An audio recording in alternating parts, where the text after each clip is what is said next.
خاتون پوچھتی ہیں کہ اگر عرفات سے واپسی کے بعد کسی اور عورت کو حیض شروع ہو جائے تو ایسی صورت میں اس کے جانے کا بھی وقت آ جائے تو وہ عورت کیا کرے؟ اس کے باقی امور کو کون سا انجام دے گا یا پھر اسے دوبارہ سے حج کرنا پڑے گا؟ مسئلہ یہ بہت پیش آتا، بڑا ٹیڑھا۔ نبی علیہ السلام کے زمانہ میں تو چونکہ اپنی مرضی سے لوگ سفر کرتے تھے، رکنا چاہے رک سکتے، اس لیے جن کا پتہ چلا نا کہ ابھی انہوں نے طواف افاضہ نہیں کیا، مینا سے آ کر تو حیض آ گیا، تو پھر یہی کہا کہ رک جائے قافلہ کرنے کے بعد میں، مگر اب حالات کچھ ایسے ہو گئے۔ امام ابن قیم ہی جس دور میں انہوں نے کہا قافلے والے رکتے نہیں، کیا کرے وہ؟ 8 حال پھر بتائے، جن میں سے 2 جو ہے نا وہ پکے ہیں، جو اپنی جگہ کسی عورت کو کہہ دے کہ میرا طواف اور 2 رکعتیں پڑھ لے، صفا مروہ کی صحیح جو ہے نا وہ خود ہی کر لے، باقی سارے کام کرے طواف اور 2 رکعت نماز کے لیے نا،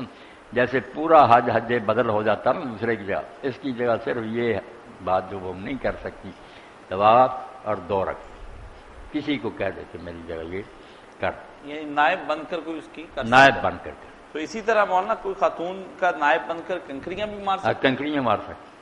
کوشش تو کرنی چاہیے کہ وہ خود ہی مارے۔ ایک کنکریوں کے بارے میں اگر لوگ ایک بات ذہن میں رکھیں کہ اس کا وقت بہت لمبا ہے، مگر جو لوگ مناب پہنچتے سب کی یہی ہوتی ہے خاص کہ جلدی فارغ، اس لیے رش میں گھس جاتے ہیں، نہ مار ہی سکتے ہیں، پہنچ ہی نہیں سکتے اس جگہ تک جہاں کنکریاں، پیچھے پھینک کر آ جاتے ہیں یا کئی ہلاک بھی ہو جاتے ہیں۔ لمبا وقت ہے، اگر آپ رش کو گزرنے دیں نا،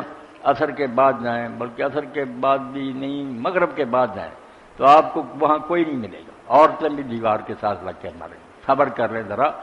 اگلی فجر تک وقت ہے، اس مسئلہ کا خیال رکھیں تو عورتیں اور بچے بھی مار سکتے ہیں، کوئی پریشانی نہیں آئے گی۔